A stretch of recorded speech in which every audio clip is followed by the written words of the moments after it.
This is the story of how I came to attend the 2018 van build.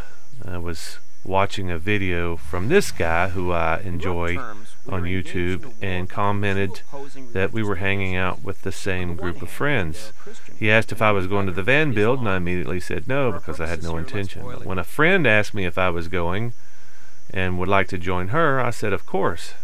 The van build is this guy. During the month of November, from the 1st till the 21st, I hold a van build down, and this year it's going to be Parker, Arizona, the same as the last location where it ended last year. And for that 3-week period, I invite everyone to come who's a traveler, van dweller, makes their own rigs or buys something from the factory to be lived in and wants to put their own improvements into it, to come meet me with their supplies, and I will install them on your vehicle for you. So I am headed to the desert of Arizona for an event known as the van build. So Thursday night after work, we loaded all of our tools, camping gear, and food into Carla's small Jeep and headed towards Arizona. 30 hours spent in a car was probably the most brutal part of the whole journey. Laguna Pueblo, New Mexico. Headed towards Flagstaff.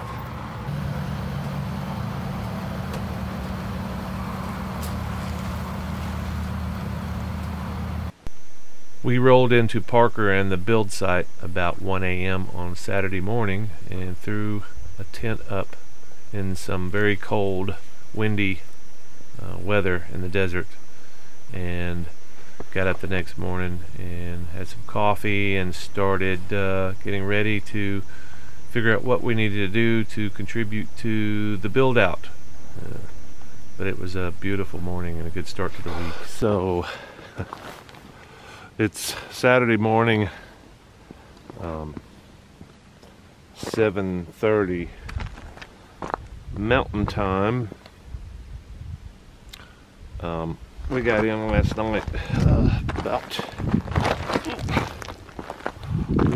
night about 1 o'clock and set up camp. 30 plus hours of driving. We did make some stops. We ate breakfast. We stopped at a rest area and took a nap real quick, but we were basically in the car for 30 hours, and whew, man, that was rough. It was good to finally get in the sack, but we're here at the van build, and I'm pretty excited. It's cold, but it should warm up today. I think it's probably supposed to be in the 70s today, but I'm pretty excited about getting started and seeing who all's out here. That's where we're at. That's us right there. Little green shelter, porta potty / shower.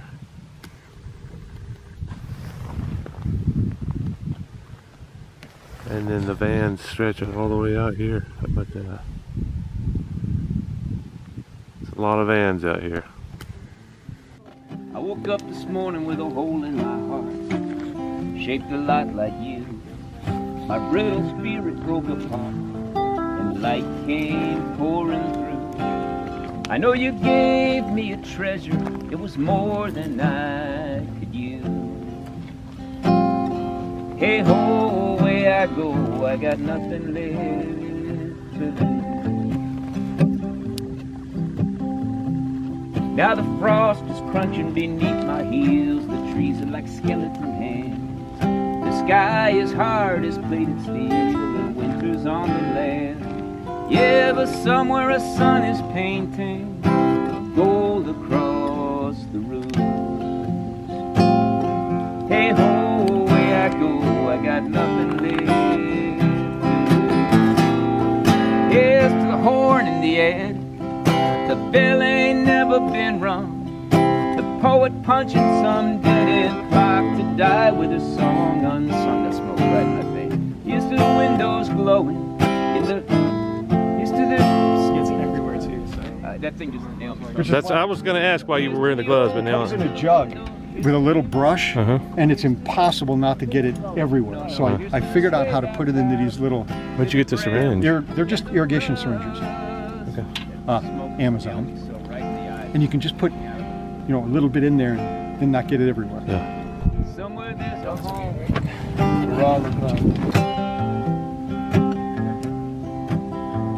Well, I rang a stop sign like a gong with my big old clumsy head.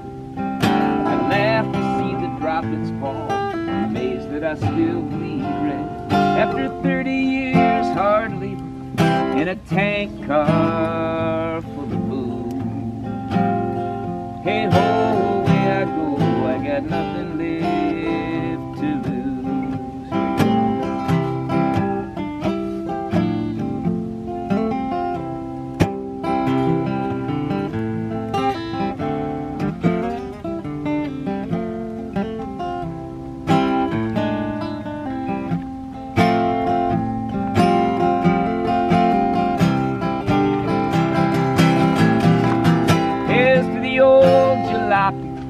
The records nobody plays.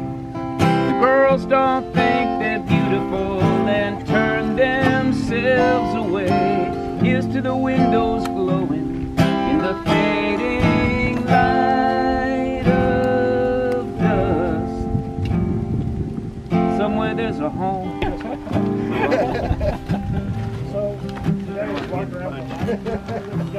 Well, I sharpened my pencil on the sidewalk and thought of a bunch of words. I wrote them down on a bag I found and dreamed a couple poems. And a melody came winging, too natural to refuse.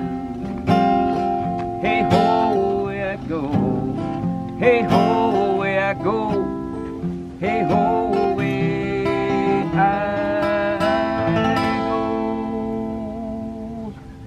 I got nothing left to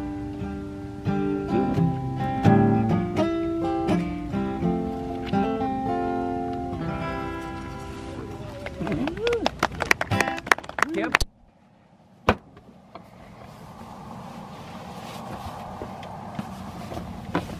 Yeah, that's sort of what I made. Yeah, but he's got a great way of putting out there. Look along the top, magnets along the bottom. Now I got a 1-inch insulated cover for the windows. Yeah. And when I close this, it's more dead air space. And so they're really, really warm in the winter. Wow. Share the slide.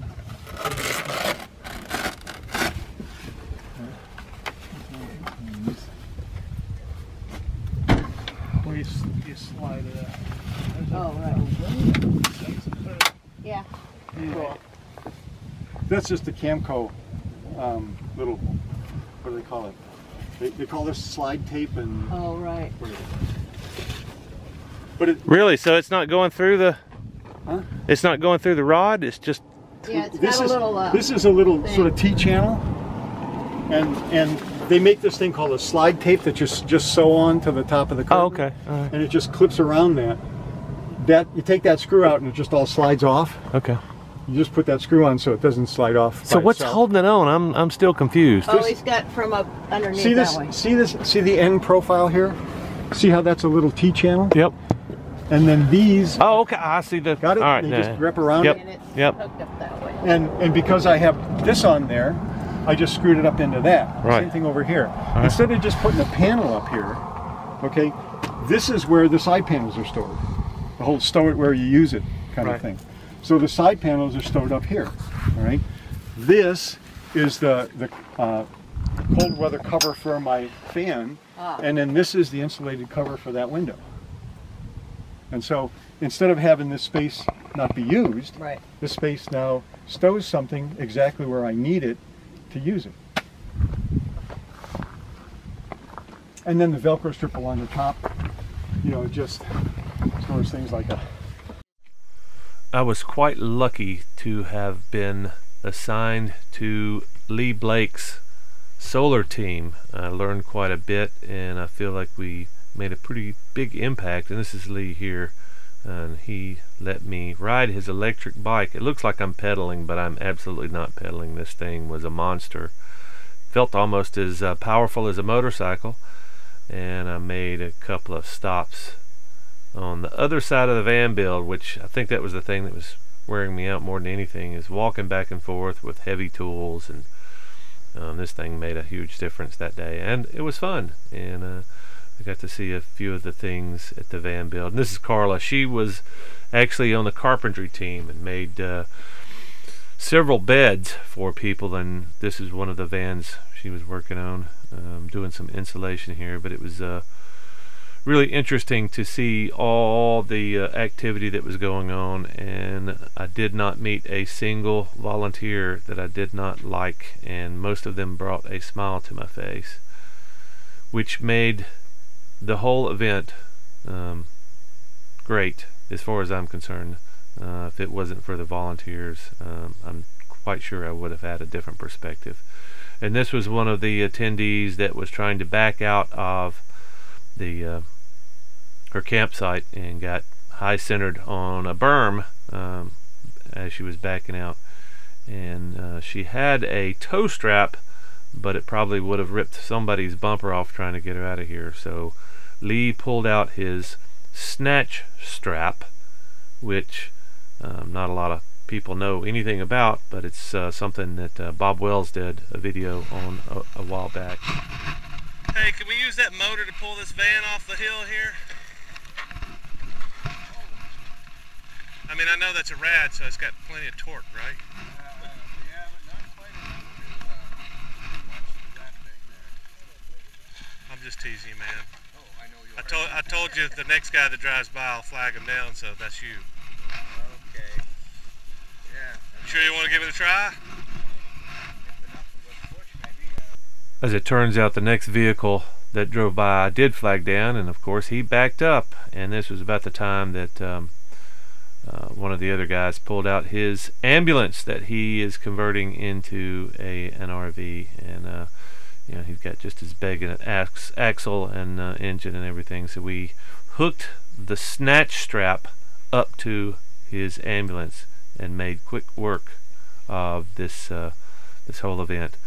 Anyway, the snatch strap is like a big strong bungee cord that transfers some of the energy and allows you to get some momentum instead of just having a stiff static line tied to both vehicles, which typically you don't want to get a running start, because that transfers too much energy into the bumpers and the frame of the vehicle. So the snatch strap allows you to get some momentum going instead of spinning your tires. The extraction vehicle, instead of the extraction vehicle spinning the tires, you can get moving and transfer that energy slowly with a bungee type strap, that's what this is. It's a bungee.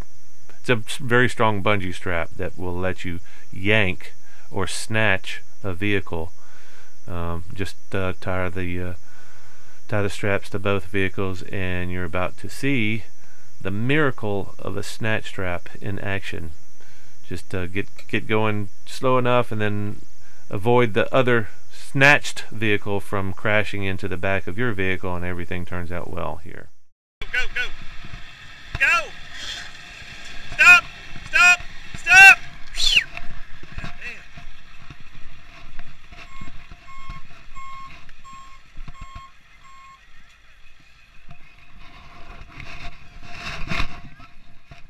You're gonna be able to back it out. It's not gonna be a problem now. Well, let me give that a shot. Yeah, okay. So as you can see, this thing worked incredibly well. Luckily, we had a big heavy vehicle to snatch this van off of the berm, but theoretically you can do this with a small vehicle and a large vehicle. It may take you a few times, but as long as you can get some momentum going in the small vehicle, just enough to kind of move the big vehicle, you can get up 5-10 miles an hour. It's possible, especially with these 30-foot straps. You can get some real momentum. Of course, you're gonna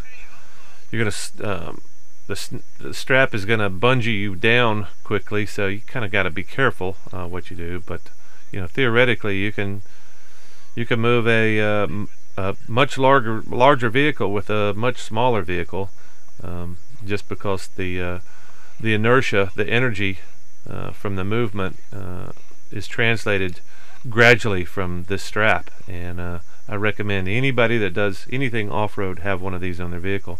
Might mean the difference between a $200 / $2,000 rescue from a commercial towing company, depending on how far out they've got to go. And you know, you may also be blocking the road for somebody else getting stuck out here in a van or something like that. But I highly recommend. I'll leave a link in the description below, and so you can get one for your rig. But the lady was grateful. She offered to buy some steaks, and that's why I'm saying, although it sounded really good, we decided that we did our one of many good deeds for the day, and glad that we could help. And it's Tuesday morning, and let's see, this is day 4 for us. Well, day 4 at the van build, and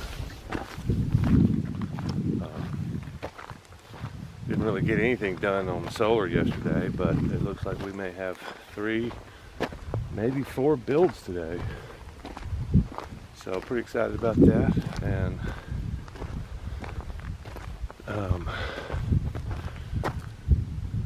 looks like all the people that are coming today actually need the help, so hopefully I can film a good bit of that today, and while I'm actually working. Because yesterday all I did was walk around, and the day before was largely walking around trying to find people that needed help, because the work order list for solar was misplaced, so nobody knows where all those people that needed help were. So I rode around Sunday and with a bullhorn or a loudspeaker, and asked everybody to go back and re-register. So far I think we've only had a couple of re-registrations, so I don't know what happened to everybody else, whether they just left or decided they didn't need help, or if it was a parts issue, or maybe if they finally got the vibe that this is not the place for people with means to come get free stuff and free help.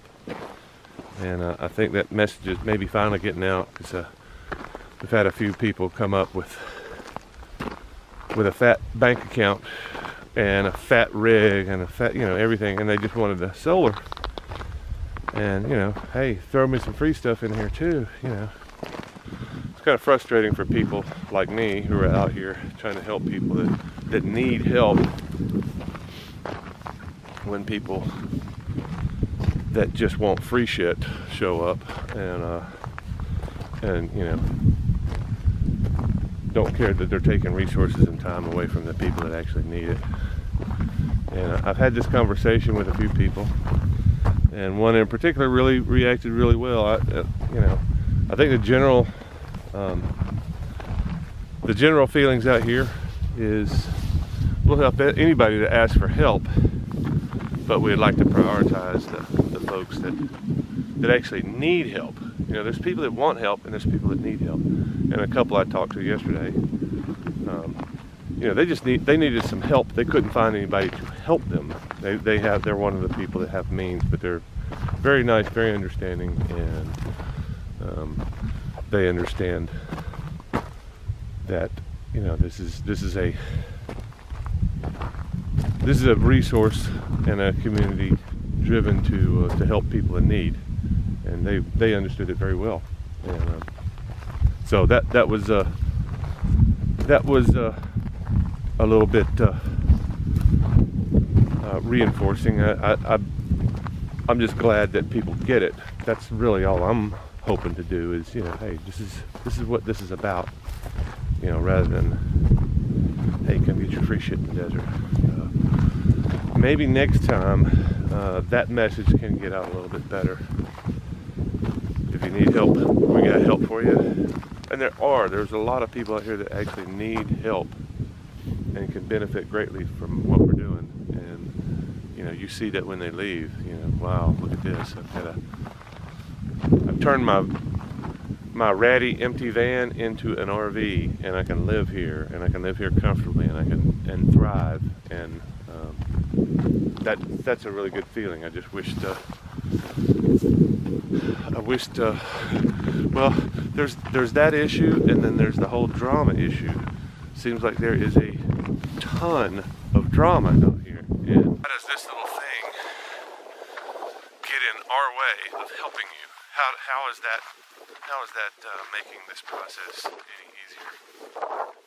I would like to ask that question to everybody that is coming unglued for some little strange reason. I mean, it's making me come unglued.